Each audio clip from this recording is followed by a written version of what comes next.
Sejam muito bem-vindos ao terceiro episódio do Super Líder Podcast.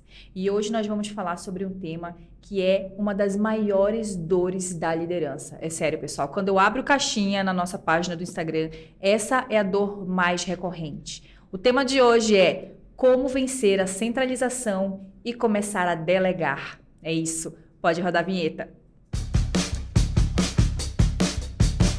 Super Líder Podcast, o seu canal sobre liderança, protagonismo e negócios, com Vanessa Campelo e convidados.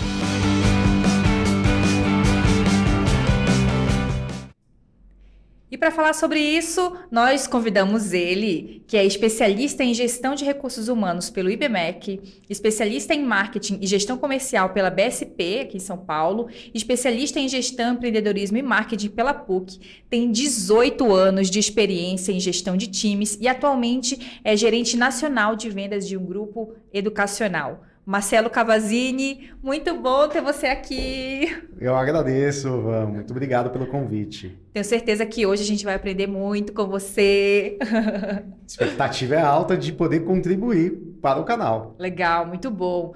Marcelo, me conta, na sua opinião, né, a gente vai falar muito de centralização hoje, mas por que, na sua opinião, é tão difícil para o gestor desapegar das tarefas para começar a delegar? Uau! Primeira pergunta já super complexa, né? Liderança tem muito disso, principalmente quando o líder acha que ele está perdendo o poder dele em executar tarefas e passar essas tarefas para as equipes dele. Certo. Por que ele faz isso? Medo, desconfiança, acha que se a tarefa for muito bem executada, talvez tenha alguém muito melhor abaixo dele e no final das contas acaba sendo para ele um desafio ter um liderado muito bom, pelo medo de perder depois o emprego para essa pessoa. Na maioria das vezes o líder tem essa impressão de que ele perde poder, dá mais espaço para outras pessoas e com isso pode ser uma ameaça para a posição dele. Isso tem acontecido muito, principalmente agora no momento de pandemia. Entendi. Nossa. E Marcelo, essa centralização excessiva, ela tem um custo, né? Ela tem um efeito colateral, tanto para o gestor como para a equipe. Você pode comentar um pouco sobre isso? Para o gestor, para a equipe e para a empresa. Certo. A partir do momento que ele centraliza tomadas de decisão, coisas que ele simplesmente poderia passar para a sua equipe, você perde velocidade, perde time nas decisões, nas estratégias de negócio, a empresa perde. O líder, por não confiar, acaba ficando sobrecarregado, né? Quantas pessoas, né? Burnout virou doença. Caramba, é Agora, verdade, meu. quantas pessoas estão com excesso de trabalho justamente por uma questão de centralização e no caso da equipe, é uma equipe que passa a ser desmotivada. Porque se ela não vê muito, né? Se o liderado ele não vê potencial nele para executar novas tarefas, perde o propósito, muitas vezes, dele em relação à equipe, em relação ao projeto também de vida, não só profissional, mas pessoal, do porquê ele escolheu de estar naquele lugar. Entendi. Sabe, eu dei uma palestra essa semana para um grupo de líderes e um dos pontos lá foi justamente gestão do tempo. E a gente vê muito gestor super ocupado porque centraliza. Ele tem dificuldade de delegar. E eu estava fazendo uma pesquisa, eu vi que a BBC tem uma matéria que fala do efeito de túnel, que chama de tunneling, que é quando você tem um excesso de pressão no dia, né? Você fica o tempo todo ocupado ali com um monte de pressão e tal, chega no final do dia, você não conseguiu começar aquele projeto super interessante que você queria. Então, eles chamam isso tudo de tunneling, que você hiperfoca naquela tarefa que está na sua frente, ali apagando incêndio, e não consegue olhar outras coisas que são igualmente importantes. E nesse ponto, eu acho que é isso que você comentou, que a empresa perde, né? A empresa Exato. tem uma equipe desmotivada, tem um gestor super sobrecarregado com risco de burnout e grandes projetos ali, projetos que seriam mais estratégicos, também passam a não acontecer. E uma boa parte disso é estabelecido por um processo de confiança mesmo, entre liderado, né, líder e liderado. Se você pegar, eu acho que foi em setembro ou outubro de 2020, que se iniciou um movimento nos Estados Unidos com uma empregada, né, ex-empregada do Walmart, onde ela pegou o microfone e foi às redes sociais e comunicou a demissão dela da empresa, no meio da loja. Esse movimento se propagou para o mundo inteiro.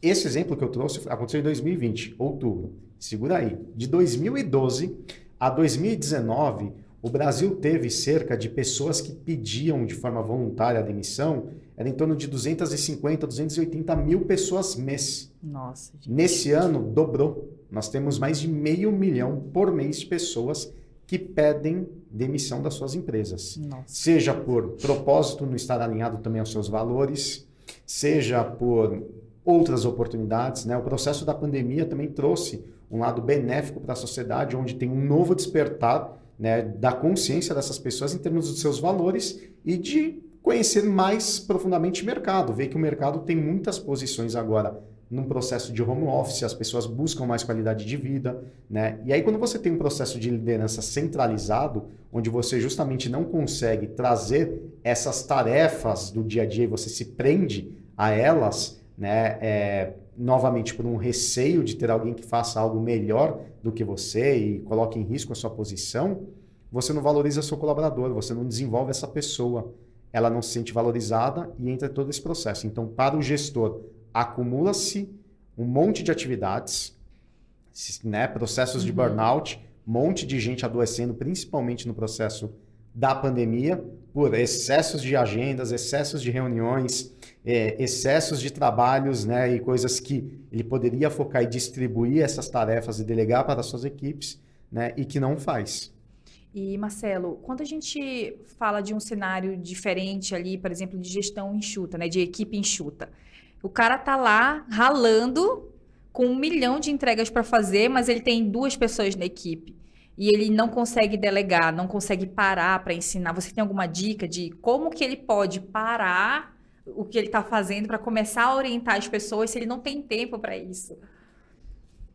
Para a câmera, que eu acho que é super importante, não vou olhar para você, para a câmera. Tem que parar, gente. O líder, ele tem um momento que ele precisa parar e ele precisa criar ritos de liderança. E aí liderança não é conhecer só os skills, o quanto que a sua equipe pode performar, saber onde que elas são boas, né, para delegar as funções. É conhecer de fato as pessoas. É importante conhecer quem são as pessoas da sua equipe, quem é o seu time, né?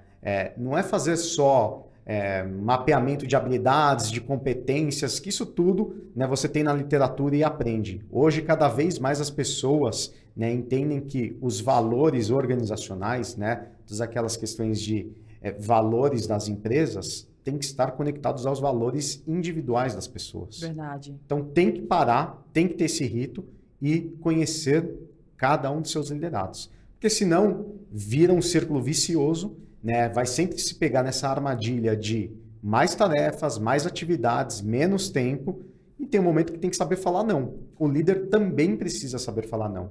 E a grande maioria dos líderes tem dificuldade em falar não para os seus gestores e vão absorvendo as tarefas do dia a dia. Exatamente. Nossa, isso é uma cilada, né? Porque a gente quer Total. super performar, quer super entregar e vai aceitando.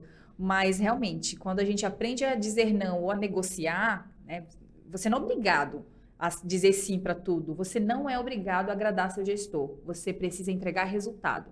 Então, se você super abraça o mundo, dificilmente você vai conseguir entregar um bom resultado em todas as tarefas que você faz. Né? Então, é preciso negociar, realmente, super concordo contigo, Marcelo, excelente ponto esse. E, principalmente, aprender a dizer não. Né? Tem aquelas, até acho que foi meme ali, sair de uma reunião que poderia ter sido um e-mail. Né? Esse tipo de coisa, eu já aprendi a dizer não. Não participo, não tenho espaço na agenda, porque o tempo da gente é o mais precioso. Né? É a moeda mais preciosa, eu diria. E principalmente para o líder no processo de desenvolver a sua equipe. Né? Ele tem que parar também e ter esse olhar com a equipe. Não basta olhar só as demandas que vêm da organização, direto de seus gestores. Falar não significa que você não vai fazer a tarefa. Significa que você vai negociar o prazo dessa tarefa. Significa que você vai estruturar e organizar a sua agenda para que ela, né, para que essa tarefa ela se enquadre no tempo certo de entrega dela também. Porque senão é uma frustração para você, você adoece, é uma frustração para a sua liderança, porque você não está entregando aquilo que foi, né, prometido, né, e para o seu liderado, continua ali sem tempo e, novamente, você não está trabalhando o processo de desenvolvimento da sua equipe. E eu diria assim, pelo menos um ponto de vista que às vezes eu fico pensando, né? Se existisse uma escola universal, uma formação universal de liderança, que tivesse a mesma grade para todo mundo, eu diria que o TCC da liderança seria formar um outro líder. Né? Quando você, de fato, é um líder de verdade. E a gente só consegue formar outro líder se a gente parar e desenvolver essas pessoas, né? Ensinar, começar a delegar, né? Você acha, Marcelo, que em algum momento a centralização em excesso é por conta de falta de confiança na equipe? Sempre. Na maioria dos casos, é pela questão da falta de confiança. Uhum. E esse é um dos principais valores de qualquer ser humano, confiar. Só que aí quando a gente fala assim, tá bom, processo de confiança, confiar no outro. E eu vou deixar a provocação para vocês. Vocês são pessoas confiáveis? Você é uma pessoa, você é uma pessoa confiável? Por que eu digo isso? No nosso processo de educação, processo da humanidade como um todo, nós mentimos o tempo inteiro. E não é só no trabalho. Criamos mentiras, ensinamos crianças a praticarem essas mentiras, né, no seu processo educativo. Vou dar exemplo. Tá. Quantas vezes, pelo menos comigo já aconteceu, quantas vezes, de repente, você, quando criança, ganhou um presente de algum ente seu querido, mas não era um presente que você gostou muito, e sua mãe falou assim, fala que você gostou, filha, para você justamente não magoar uma pessoa da sua família. Entendi. É um processo de mentira. Parece bobo, mas a gente faz isso. O ser humano faz isso. Né? Mente quase que em vários momentos da vida, em muitos momentos, né? Seja por uma fuga, seja por uma proteção, seja para não magoar ou achar que vai magoar uma pessoa. Entendi. Então sempre busca um caminho que é uma alternativa mais fácil nesse processo. Então nós não somos confiáveis por natureza. Existem pesquisas, e é muito legal, eu trouxe aqui alguns dados. Existe uma pesquisa mundial de valores. Nossa. E um dos valores existentes é justamente a confiança. Legal. Sabe quais são os países onde as pessoas são mais felizes? E a consequência disso é justamente porque elas confiam uma nas outras? Países nórdicos. Nos países nórdicos, como Dinamarca, Noruega, Islândia, de 60% a 70% das pessoas confiam uma nas outras. Nossa, sabe qual que é o percentual no Brasil? Qual? 7%.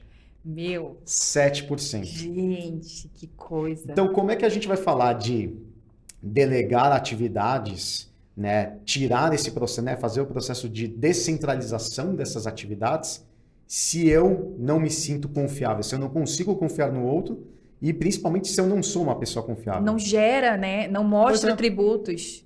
Entendi. Pois é. Então, é um processo de construção de valores seu, né? Primeiro, um processo de autoavaliação, né? Onde você precisa se identificar como uma pessoa confiável e passar a confiar nos outros. Entendi. Gente, isso é assustador. Eu vou só abrir um parênteses e comentar uma curiosidade. Eu fui para o Vale do Silício há uns 2 anos, ou 3, não, 3 anos, e uma das coisas que eu percebi, inclusive a Michelle Messina, né, autora do Decoding the Silicon Valley, ela fala que a diferença do brasileiro para quem está lá no ecossistema é que a gente não confia nas pessoas. Lá eles começam uma relação confiando e depois eles desconstroem essa confiança de acordo com o que as pessoas vão apresentando, né, o comportamento, enfim. Aqui no Brasil não, é diferente. A gente começa desconfiando e depois a gente vai construindo a confiança de acordo com os atributos que as pessoas apresentam. Isso é muito curioso, mas eu não sabia que era 7%. 7%. Existe um case de Harvard que é muito legal, que fala de 2 equipes da guarnição de remo do Exército. Então, é super comum, é um esporte muito praticado nas instituições de ensino, né, nos Estados Unidos. E tem um técnico lá, esse caso aconteceu em 2002. Ele tinha uma equipe de remo formada por 4, 6 ou até mesmo 8 tripulantes, né, no espaço maior de remo que tem.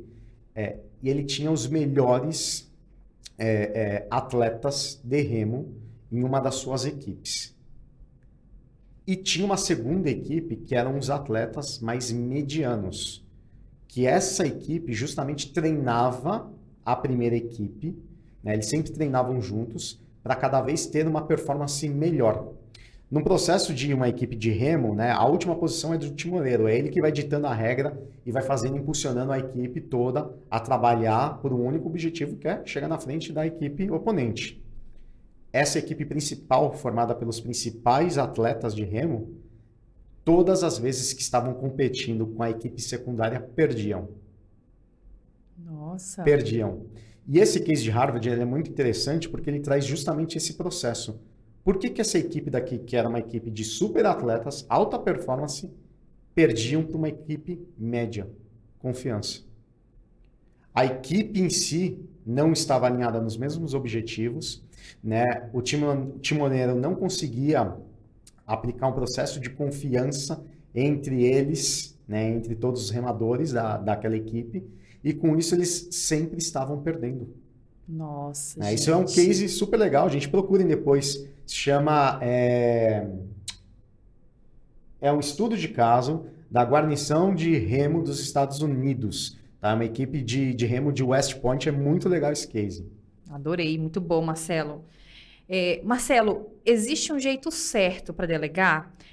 Porque, assim, delegar é diferente de delargar, né? Você não só falar, fulano, preciso de tal coisa. A gente precisa orientar, assim, existe um jeito certo? Tem algum passo a passo que você indica?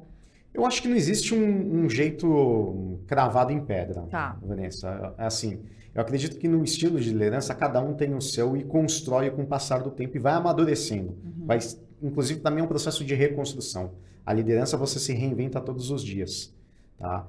E aí existem várias técnicas para isso. Uma vez que você passa qualquer tipo de atividade para a sua equipe, você tem formas de poder acompanhar isso. Né? Existem Certo. várias ferramentas online que você pode fazer. Então, se é uma gestão de um projeto, né, e sua equipe está envolvida naquele projeto, você tem ferramentas como o Planner, a Asana, Monday, onde você faz de forma colaborativa, vai vendo as tarefas que vão sendo realizadas. E é importante que você tenha checkpoints com a sua equipe para saber se aquela tarefa, né, o seu liderado conseguiu exercer da forma correta, se ele teve dificuldades. O principal papel da liderança é ser um apoio para essa conclusão da tarefa. Né? E deixar de uma forma leve e livre para que ele construa um caminho. O líder ele tem que mostrar quais podem ser os obstáculos daquele caminho em qualquer atividade. Entendi. Né? E não Boa. dizer qual é o caminho. É diferente. Entendi. Eu recentemente passei por um processo com isso com um liderado meu. Foi muito interessante. Hoje eu lidero uma equipe de BI dentro da estrutura da HSM. E um dos meus liderados falou assim, poxa, eu queria ter mais autonomia para fazer as coisas. Eu estou nesse processo de transição, né, de empresa, tem um mês. Assim, ótimo, que bom. Então você vai ser responsável por me trazer de forma, né, muito mais visível e tangível todos os leads, toda a estratégia, como é que a gente alimenta isso, quais são as estratégias que a gente tem dentro da ferramenta do nosso BI, do nosso Salesforce. Né? Você é o responsável por isso. Eu vou estar aqui para te apoiar. Faça do jeito que você achar que tem que ser feito. Desafio, hein? Desafio. Isso é engajar o seu colaborador. E é óbvio, faça as reuniões, veja como é que está a evolução disso, marque esses checkpoints, né? E vá orientando o caminho. Dê uma nova visão para essa pessoa. O líder nada mais é do que um grande coach. Verdade. Pensar. Verdade. Ele tem que ser um coach. Né? Então, a liderança centralizada é uma liderança que eu particularmente não acredito. Você tem que centralizar algumas atividades que são estratégicas que de repente você não pode compartilhar. Por questões organizacionais, por coisas que não de repente ainda envolvam a sua equipe, ou por preservar a equipe, por ela ainda não estar preparada para executar determinada tarefa. Agora, todas as demais onde você vê capacidade, né, da equipe executar aquele tipo de tarefa, desenvolva a sua equipe. Certo. Quais tipos de tarefa que seriam delegáveis, digamos assim, né? Porque a gente tem o que é mais estratégico, um planejamento, né? Um desenho de budget, por exemplo, né? Mas que tipo de tarefa, se você acha que é mais delegável? Depende. Não tem resposta certa também para isso, Vanessa. né? Você trouxe assim, um planejamento estratégico. Eu posso envolver a equipe? Depende do nível de senioridade da sua equipe, né? Para que ele possa contribuir de forma efetiva para aquela tarefa. Né? Uma gestão, como eu trouxe, gestão de leads, né? De uma organização e criar planos estratégicos ali de como que faz as ativações, uma base, né? de contatos, para justamente alcançar os nossos resultados, as nossas metas comerciais, é uma tarefa. Precisa ser... É algo muito estratégico?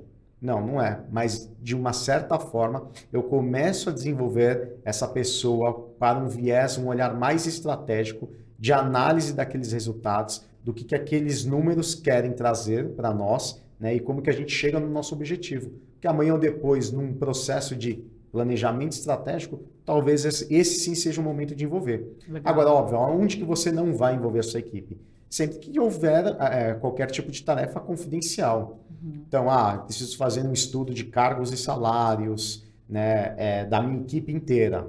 Gente, por favor, né, essa é uma tarefa sua. Né? Você não pode envolver, por mais que você tenha alguém sênior na sua equipe, né, envolve o seu time inteiro. Então, é o tipo de tarefa que é seu.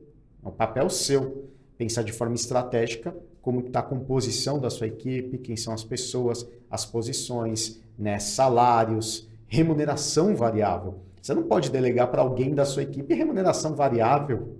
Exatamente. Né? É um papel seu. Você comentou sobre o papel do gestor quando ele delega uma tarefa. Você falou que não é para ele dizer o caminho, né? Porque senão a pessoa acaba não se provocando ali, né? Limita um pouco o desenvolvimento.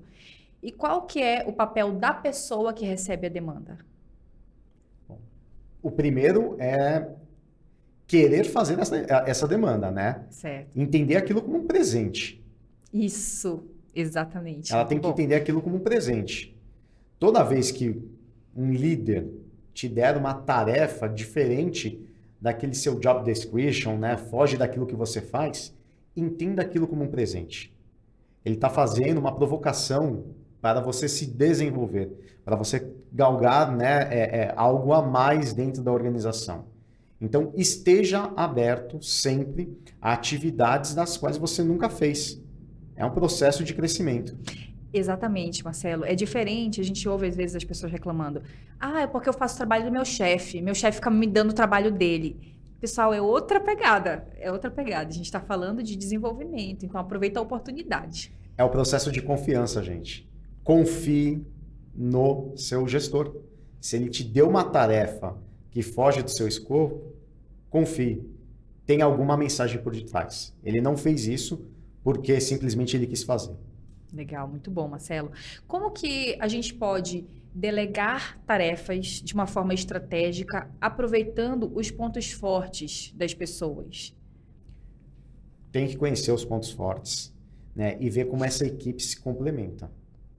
Né? Seja líder de 2, 3, 4, 5 pessoas, entender quais etapas e quais tarefas, né, puxam os skills, as competências mais fortes de cada um deles. E, novamente, criar ritos junto com essas equipes.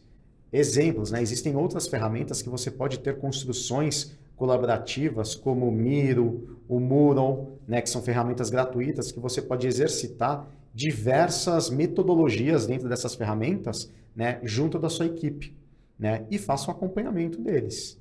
Legal. E quando a gente fala de maturidade da equipe, assim, Marcelo, quando que o gestor já pode perceber, qual que é o indicativo de que a equipe pode receber demandas? Eu acho que tem que analisar muito questões comportamentais, mais do que as habilidades, né? Eu acho que a maturidade ela não está atrelada às habilidades, né? Principalmente técnicas que as pessoas têm, e sim aos seus comportamentos, né? E sim aos seus valores, e sim entender que essas pessoas, né, em termos de propósito, estão alinhados ao propósito da empresa, aos valores da empresa. Né? A partir do momento que o líder consegue perceber isso, né, e num processo de confiança, lembrando que o líder ele sempre tem que, primeiro, saber se ele é confiável, né, e aceitar que qualquer pessoa que ele vai ter uma relação já estabelece como de confiança, que nem você falou, né, no Vale do Silício que você pegou isso, Vanessa, né, ele precisa perceber isso também nos seus liderados. A maturidade, ela é um processo de aprendizagem e um ciclo de confiança. Então, a aprendizagem no processo de o líder poder capacitar, mostrar os caminhos, né, ou melhor, mostrar os obstáculos. Os caminhos, quem criam são as pessoas. Os obstáculos, né, é o papel da liderança em mostrar para aquele liderado aonde que ele está pisando, ou para qual o caminho que ele está trilhando. E mostrar quais podem ser as consequências daquilo. Então, a maturidade vem com essa aprendizagem. Entendi.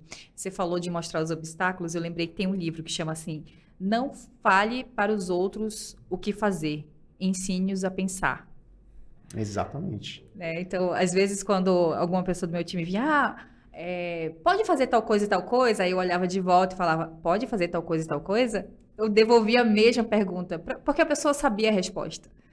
Muitas vezes eles já sabiam a resposta, mas eu gosto da ideia de você fazer o outro pensar, porque você acaba entregando autonomia, né, ali, a pessoa ganha confiança vendo que ela tinha a resposta e desenvolve, né, e desenvolve esse processo de confiança também. Exato, é super importante. E, Marcelo, a gente estava falando sobre avaliar o comportamento, né? Então, você precisa conhecer o comportamento antes de delegar e tal. Como que você lida, ou como lidar com uma situação onde a pessoa é resistente à demanda que o gestor quer passar? Uau! Eu acho que são os casos mais complexos de liderança. Mas existem gatilhos, existem técnicas para isso. Uma vez que você vê alguém resistente, você primeiro precisa entender o porquê que essa pessoa está sendo resistente. Então, assim, não julgue a pessoa, não julgue a resistência da pessoa. Né? Entenda qual é a resistência da pessoa e jogue a seu favor, né, esse entendimento. Faça a provocação de forma que a pessoa, né, da sua equipe comece a trazer saídas, então, para formas diferentes daquelas que você não pensou. Exemplo, estou numa etapa de um planejamento estratégico. Eu acho que o meu planejamento estratégico tem que ir por uma rota, um caminho A.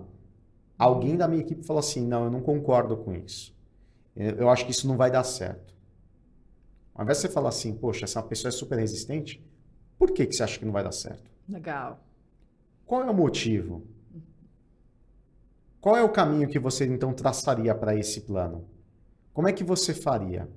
Coloque nessa pessoa, né, a responsabilidade de trazer a solução.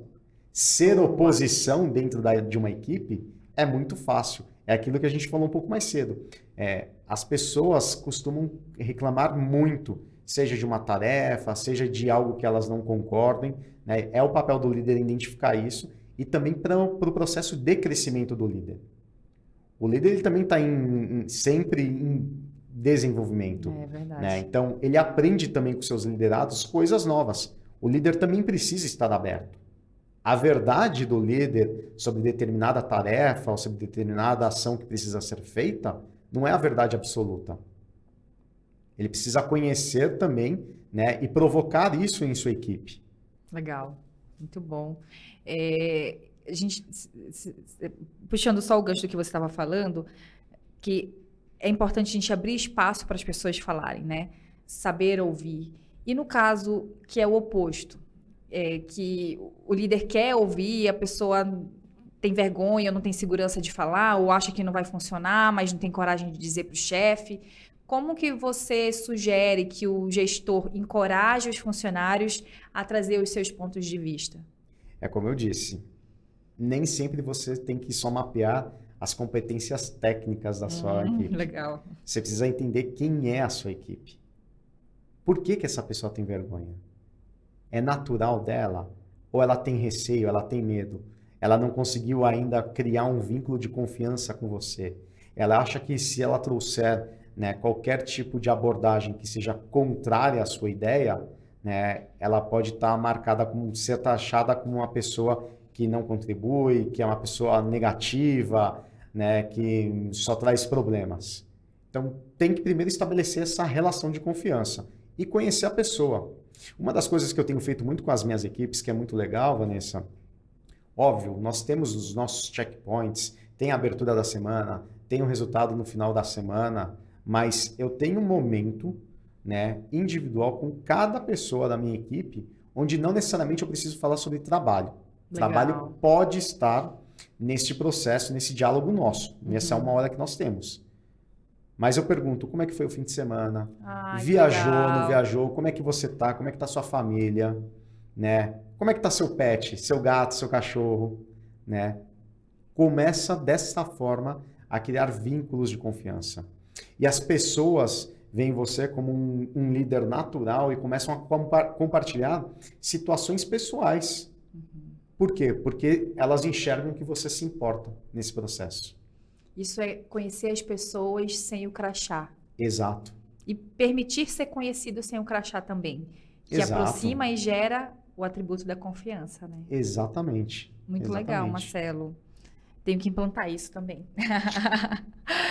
Marcelo, você tem algum case de algum projeto ou tarefa, alguma situação complexa que você precisou delegar e foi um sucesso, assim, como que você fez, o que deu certo, qual que foi o aprendizado, alguma coisa de insight dessa situação para compartilhar com o pessoal? Uau!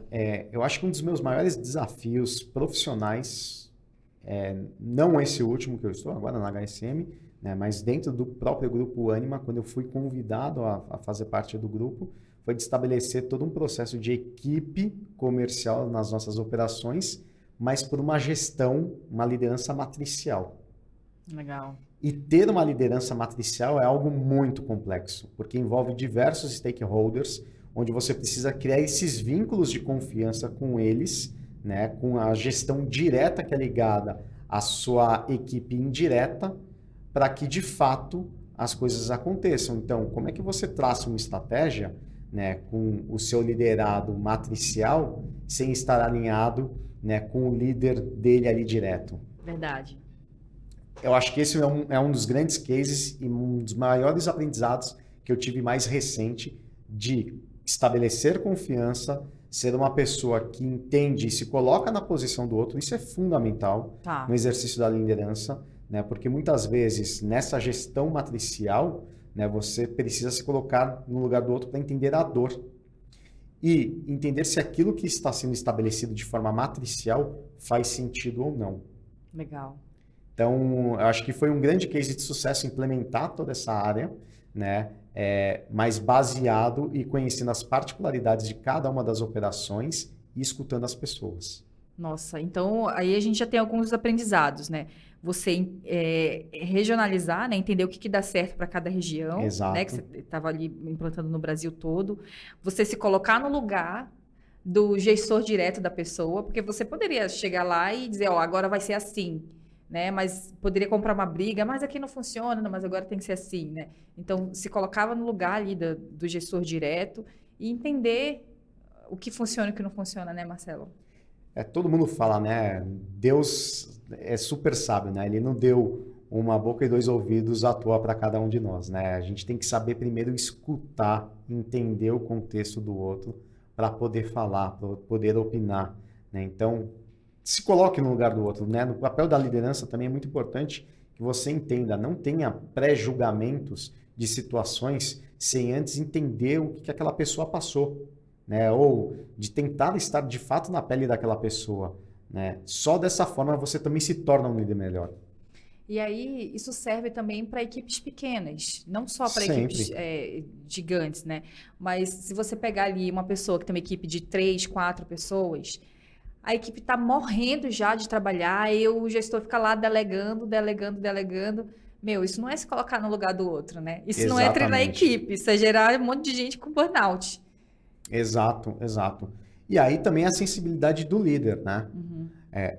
Se chegou a um limite de execução de tarefas e cada vez tem mais, né? É o papel também do líder levantar a mão para o gestor dele e falar, olha, nós já estamos na nossa capacidade máxima. Uhum. Não tem como eu te trazer mais resultados, né? Ou concluir mais tarefas se não houver aumento de equipe. Ele tem que se colocar também no lugar dos seus liderados e mostrar isso para a gestão.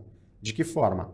Aí tem que ver resultados, tem que mostrar a quantidade de projetos que foram, né, realizados, concretizados, né, quantidade de tarefas completadas. Então, é uma série de coisas. Ele tem que estar também munido de indicadores. Né? Para você que é líder, né, e que precisa ter um diálogo aberto e franco com a sua gestão, né, em relação à sua equipe, em relação a acompanhamento e performance, e quando está nesse tipo de situação, sempre esteja embasado de números. Mostre, né, de forma estruturada o porquê que precisa também de mais gente.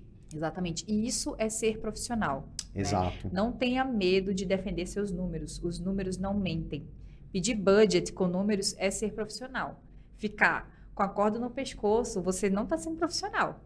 Exato. Né, se for uma situação temporária, poxa, a gente vai passar aqui um projeto intenso de 2 meses, chama a equipe para junto, né? Conversa ali, ó, pessoal, a gente vai ter que dar um gás maior nesses 2 meses. Mas se for uma situação que só vai aumentando demanda, né? Não tem previsão de acabar, fica insustentável, né? Exato. Aí a equipe adoece, acontece o que eu mencionei para você, né? Da questão do quit my job, né? Vou me demitir, né? Não aguento mais. E porque, na maioria das vezes, também quando esse tipo de situação acontece, né? Pode acontecer de existir valores organizacionais que na parede dizem uma coisa e as pessoas que estão ali naquela organização têm valores diferentes e dizem outra para suas equipes. Então, quando a gente fala assim de valor dentro de uma empresa, né, quais são os principais valores de uma empresa? Para mim não existe o valor da empresa, existe o valor das pessoas. Seja as pessoas que construíram, fundaram aquela empresa e que fizeram uma seleção de pessoas que têm valores compatíveis para dar seguimento, né, e crescimento para aquela sua empresa. Né? Então, é super necessário que tenha isso muito claro entre as equipes também. E aí, a partir do momento que você não tem valores congruentes entre liderado, né, e líder, acontece esse tipo de situação que nós estamos vivendo hoje. Muitas pessoas pedindo demissão. Nossa, que coisa. Eu jamais imaginei que a gente ia chegar num cenário desse. Eu tenho uma amiga, para você ter uma ideia, eu tenho uma amiga sênior também, uma gerente sênior nacional de uma empresa, que ela falou comigo na semana passada, não, falou tem 2 semanas. Preciso te contar uma coisa, estava super feliz. Falei, nossa, que foi? Foi promovida? Não, pedi demissão. Falei, como assim? Nossa, gente. Eu falei, como assim? Com a felicidade na demissão. cara. Pedi demissão, eu fico até o final do mês na empresa que eu tô, porque eu tô insatisfeita. Não quero mais isso. Não condiz com a minha vida. Que coisa, Marcelo. Que bom que as pessoas estão encontrando, né, o seu propósito, aquilo que de fato satisfaz, né, na carreira. A gente não está se submetendo a ficar infeliz, né? Que acho que nada paga ali uma boa noite de sono e a felicidade da gente, né? Marcelo, quando a gente olha, vou mudar um pouquinho o escopo, né? Tá. Para aquele líder, eu tenho muitas pessoas com esse perfil ali na minha audiência, que são líderes de primeira viagem, tá? Poxa, o líder de primeira viagem, ele acaba abraçando um monte de demanda, né? E ele precisa aprender a delegar. Qual seria o primeiro passo, assim, para ele ensinar a equipe? Ele ainda não é líder de líder, ele é líder da operação. Por exemplo, se eu pegar um líder de vendas, a equipe dele tem que vender, mas ele tem que, além de vender, ele também tem que montar relatório, fazer apresentação de reunião, defender número, pensar em como bater meta. Só que tem outras coisas, dar treinamento, por exemplo, e ele não consegue entregar tudo trabalhando ali as 8 horas por dia. Como que ele pode dar o primeiro passo para começar a delegar e a formar, talvez não formar líderes, mas a contar com a equipe de vendedores dele? Primeiro passo é conhecer a equipe, como nós falamos, né? Uhum. Acho que ele tem que conhecer bem a equipe e entender quem tem, né? Quem dentro daquela equipe tem valores similares ao dele ou da organização e que vem aquilo como um desafio, como um presente, né? E poder administrar também. Eu acho que esse líder, né, a primeiro nível de liderança, ele tem que tomar um cuidado muito grande, né? Principalmente no caso de vendas. Vendedor tem que vender. Mas, se em algum momento eu percebo que tem como otimizar o tempo desse vendedor, é um vendedor que sempre performa super bem, né, e é uma pessoa que eu posso, amanhã ou depois, ajudar ele a se desenvolver para uma liderança, será que eu não posso deixar na mão dele, então, traçar a estratégia, né, para tentar vender mais? Como é que ele faz isso? Se ele é um bom, né, vendedor, né, meu vendedor número 1, ele tem uma boa estratégia. Será que eu não posso usar do que ele tem já de bom para ele disseminar isso para os outros amigos dele? Será que ele não pode dar um treinamento? Será que ele não pode dar um treinamento? Legal. Com isso, você vai criando também outras habilidades nessa pessoa, desenvolvendo ela também para um próximo passo de carreira. Legal. Tem um atributo também, né, que até eu falei sobre delegar e delargar, né? Às vezes as pessoas delegam, e eu vi isso muito no passado, aí já, enfim, a gente tem uma experiência aí mais antiga, né? As pessoas falaram assim, não ficou pronto porque eu pedi para o fulano fazer. Tipo, o líder delegou para alguém da equipe, a pessoa da equipe não fez, ele vai e coloca a culpa na pessoa, mas a responsabilidade é do líder. Exatamente, exatamente, né? Como você disse, delegar, pessoal, não é delargar, né? É sua responsabilidade aquela tarefa. Como que você vai executar aquela tarefa, se você vai passar para alguém da sua equipe, né? É um papel da liderança acompanhar, é aquilo que eu falei. Tem que ter ritos e processos dentro disso. E existem ferramentas de acompanhamento das suas equipes, né? Ritos de reuniões que você pode fazer sobre etapas de projetos, sobre etapas de tarefas que são importantes, até para que você possa desenvolver essa pessoa, né? E se não vai conseguir entregar no tempo que foi prometido, né, tem que entender com esse seu liderado o porquê que ele não vai conseguir. O escopo aumentou do que foi a tarefa inicial, né, surgiram outras demandas que ele não conseguiu priorizar essa, e de repente até mesmo demandas que surgiram por você. É importante que você saiba esse contexto e possa pactuar novos prazos de entrega. Nossa, isso é incrível. Eu lembro que no passado teve uma situação que eu pedi uma coisa, depois pedi outra, a pessoa falou, Vanessa, o que é prioridade? Eu disse, ai meu Deus, tô errando aqui. Realmente. E Marcelo, você tem alguma sugestão de follow-up, assim, um follow-up que seja efetivo? Como que eu posso fazer o follow-up da tarefa que eu deleguei sem fazer micromanagement, por exemplo? Por exemplo, essas ferramentas online, né? Você tem, como eu disse, você tem a Asana, você tem o Planner, né? Que eles podem ser utilizados para gestões de projetos, mas também para tarefas. Tá. E são ferramentas gratuitas que são super legais, né? Onde você pode cadastrar aquela atividade. O seu liderado pode, inclusive, colocando as etapas do que foi já entregue, e aquilo já te dá a visão gráfica do que foi feito, do que está em andamento, do que ainda precisa ser iniciado, do que está em atrasado, ou que foi finalizado, e a partir dali você não está micro-gerenciando a tarefa, você está vendo um pool de tarefas, num aspecto mais amplo, né, entendendo como é que está o escopo, né, de entrega também do seu liderado por meio daquilo. Entendi. Então é um tipo de ferramenta que é super útil, né, e vale a pena muito para esse acompanhamento de gestão. Legal.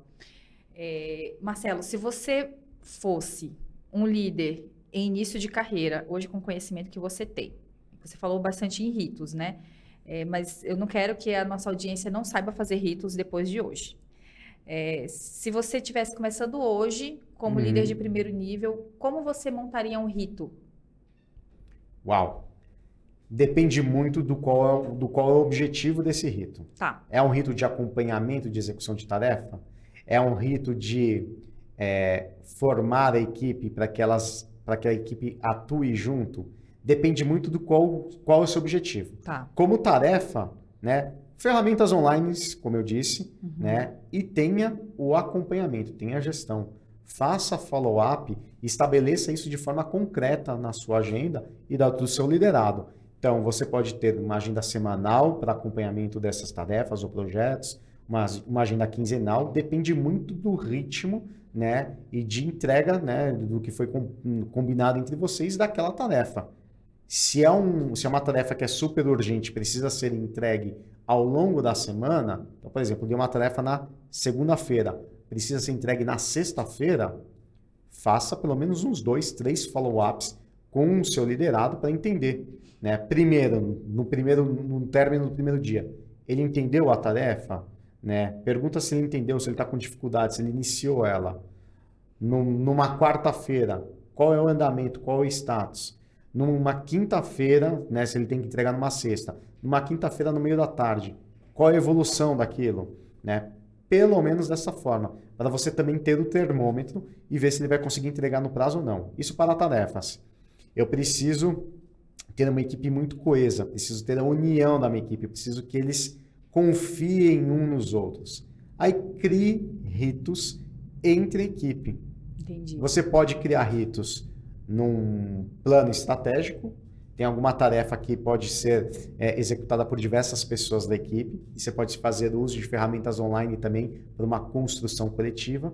Né? Você pode fazer ritos como valorizar e reconhecer pessoas que demonstram confiança dentro da sua equipe. Legal. Né? Então, uma pessoa que confia no trabalho da outra, valorize isso. Desencadeie isso entre seus liderados também.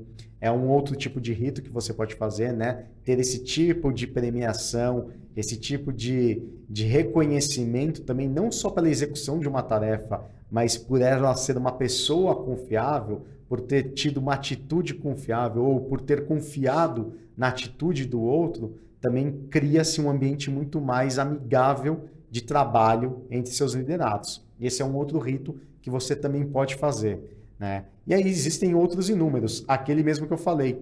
Semanalmente eu tenho um horário na minha agenda de 1 hora com cada um dos meus liderados e na maioria das vezes a gente não fala sobre trabalho. Fala sobre vida pessoal. Muito bom, Marcelo. Então, a partir de hoje, gente, todo mundo criando os seus ritos aí, quem ainda não tem, porque dica a gente já tem bastante aqui do Marcelo. Marcelo, eu gostei do rito que você falou, de acompanhamento ali, por exemplo, se a tarefa for na sexta, fazer um follow-up ali na segunda, na quarta, na quinta, né? Isso faz a pessoa entender com clareza qual é a expectativa que tem sobre a entrega daquela tarefa, né? Perfeito, exatamente, Vanessa. Até por causa, né, do tempo curto que aquela tarefa precisa ser entregue. Você cria senso de urgência, mas ao mesmo tempo você está ali como líder acompanhando o seu liderado, falando, ó, eu estou aqui, se precisar de ajuda, me avisa. Estou aqui, deixa eu entender como que está o status da sua tarefa. Está conseguindo avançar? Tem alguma pedra nesse caminho que você não conseguiu ainda, né, deslocar ela do seu caminho? Então é super importante. Para projetos mais longos, né, você pode fazer follow-ups, obviamente, não 2, 3 vezes na semana, você pode fazer follow-ups semanais, follow-ups mensais, quinzenais, depende muito de cada tipo de tarefa que você dá para os seus liderados. Legal, muito bom. Marcelo, a gente tem falado bastante da gente como gestor, né? Mas quando a gente olha do ponto de vista do funcionário, quando o funcionário ele quer crescer, quer ajudar o gestor, enfim, mas às vezes tem vergonha de falar com o gestor, né? Olha o gestor ali como um cargo e não como uma pessoa. Como ele pode chegar? Você tem alguma dica para esse funcionário que quer crescer, quer pedir mais demanda, mesmo que seja ali um pouco fora do escopo do que ele faz no dia a dia, mas pela oportunidade de crescimento? Como que ele pode chegar sem que ele se sinta inconveniente? Porque eu não acho inconveniente, né? Mas as pessoas às vezes têm algum tipo de bloqueio. Na maioria das vezes, o grande bloqueio é por causa da confiança. Ela não se sente segura. E aí, confiança também é a questão da segurança. Ela não se sente segura para dar esse passo. E aí, pensando para você que ainda não é líder ou que é líder e quer crescer, rompa isso, né? Você tem que romper isso na sua cabeça. Você não pode deixar de ter uma oportunidade que está batendo na sua porta, né? Que você se vê super capacitado para aquela entrega e que, de repente, seu gestor precisa de ajuda, né? Tenho vergonha, não me sinto preparado, estou numa zona de conforto, saia da zona de conforto, gente. Zona de conforto, né, faz com que você não cresça. Ela é bom para estabelecer, né, uma estabilidade quando necessário, mas pensando em crescimento, sair da zona de conforto, daquilo que você conhece para o desconhecido, é fundamental para um aspecto de liderança, para um aspecto de crescimento pessoal e profissional. Entendi. E, Marcelo, a gente está chegando no final da nossa conversa, super enriquecedora aqui. Eu queria saber se você tem alguma dica adicional ou algum outro ponto que você queira reforçar, alguma coisa também que eu não tenha te perguntado que você acha relevante que você queira trazer. Tem um outro case também que é muito legal. Não, na verdade, não é um case, é um artigo que é... Deixa eu pegar aqui o nome. Síndrome de Estocolmo. Não, como que é? Eu acho que é Síndrome de Estocolmo de Stockdale, que era um militar. E esse daqui é super legal fazer isso com a equipe, tá, gente? Ele é mais duro.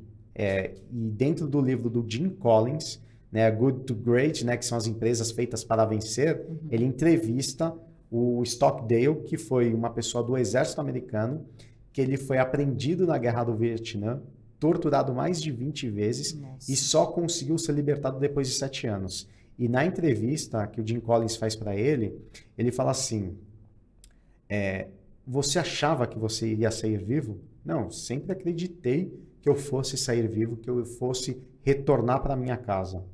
Assim, mas você viu amigos seus morrendo, né?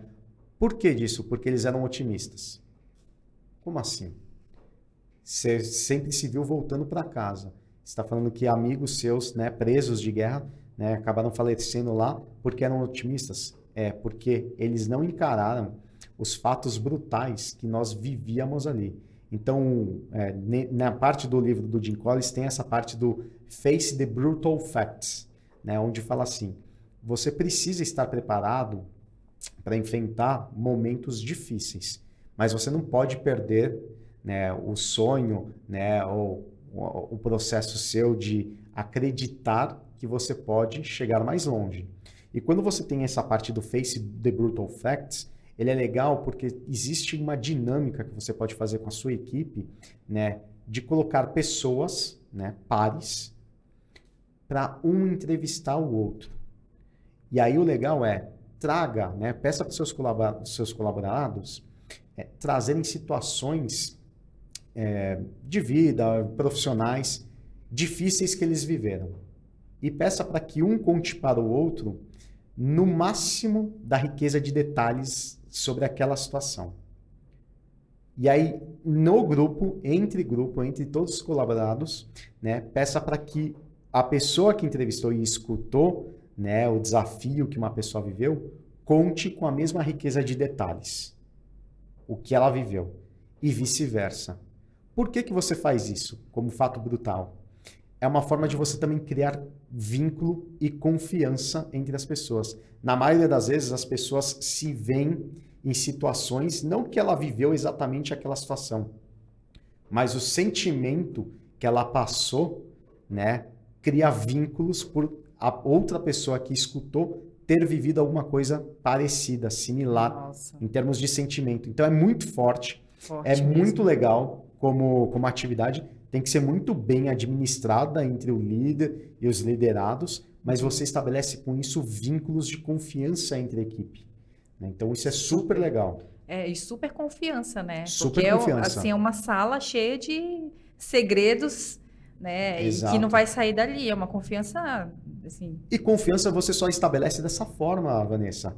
Né? Não existe você criar um processo de confiança num movimento de team building super bonitinho, onde todo mundo vai lá, constrói uma jangada. É legal? Cria vínculo de fato enraizado entre as pessoas de confiança? Não cria. Né? A confiança ela é estabelecida por momentos difíceis. Então, você poder compartilhar, você está aberto a compartilhar situações que você viveu em momentos difíceis, né? O que você vive, né? E a pessoa vê que você está vulnerável, porque ela fala assim, poxa, passou a confiar em mim.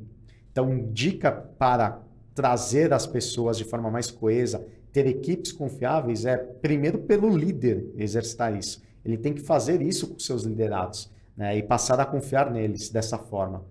Que essa resposta vem de forma automática entre líder e liderado. Marcelo, incrível. Adorei, de verdade. Muito obrigada, foi super enriquecedor. Gente, um insight, acho que de hoje para frente ninguém mais vai ser o mesmo. A gente aprendeu muita coisa. Não somos mais os mesmos.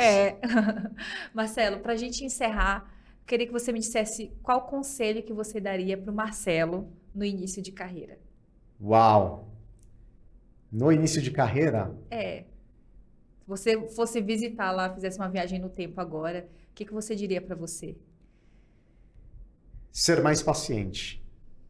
Eu acho que, principalmente para o jovem, para quem está no início de carreira, para o líder de primeira viagem, né, tem que ser mais paciente. Acho que a gente perde um pouco o timing, às vezes, das coisas, por querer, né, e a gente vive num mundo tão acelerado, né, a gente acaba se frustrando, né, ou não se deixa se frustrar, né, a partir do momento que enxerga um novo desafio, fala assim, não, isso daqui eu não quero, né, seja paciente, né, o processo de liderança também é aprender com os erros, é aprender com os desafios, seja paciente para chegar num próximo estágio aí profissional e também pessoal. Eu acho que é super importante para qualquer pessoa ter paciência, entender o contexto que ela vive, a situação que ela vive, o desafio que ela vive na empresa, o desafio que ela vive na vida pessoal, né, para estar mais bem preparada pelo que está por vir. Muito bom, muito bom. Marcelo, como que as pessoas te encontram lá no LinkedIn? LinkedIn, esse é bem curioso. A Carla, que é minha esposa, ela sempre dá dicas sobre LinkedIn, sobre carreira, currículo, ela fala muito sobre isso, e ela usa sempre nas palestras que ela ministra o meu exemplo de LinkedIn. Ah, é? Basta procurar lá, linkedin.com/mecontrata. Nossa, adorei! Me contrata. Se vocês buscarem, vocês vão achar o meu LinkedIn. Gente, muito bom, genial, super criativo. Marcelo, obrigada. Como eu falei, assim, foi super enriquecedor para a gente. Tivemos muitos insights, muitos aprendizados. Foi um prazer ter você com a gente. Eu que agradeço a oportunidade, Vanessa. Desejo sucesso e, gente, sigam, curtam o blog, né? Tragam perguntas. Podcast é muito bom. Sigam no Instagram, né? E estou à disposição aí para outras gravações. Obrigada, Marcelo. Obrigado. Obrigada, pessoal. Foi um prazer ter vocês com a gente.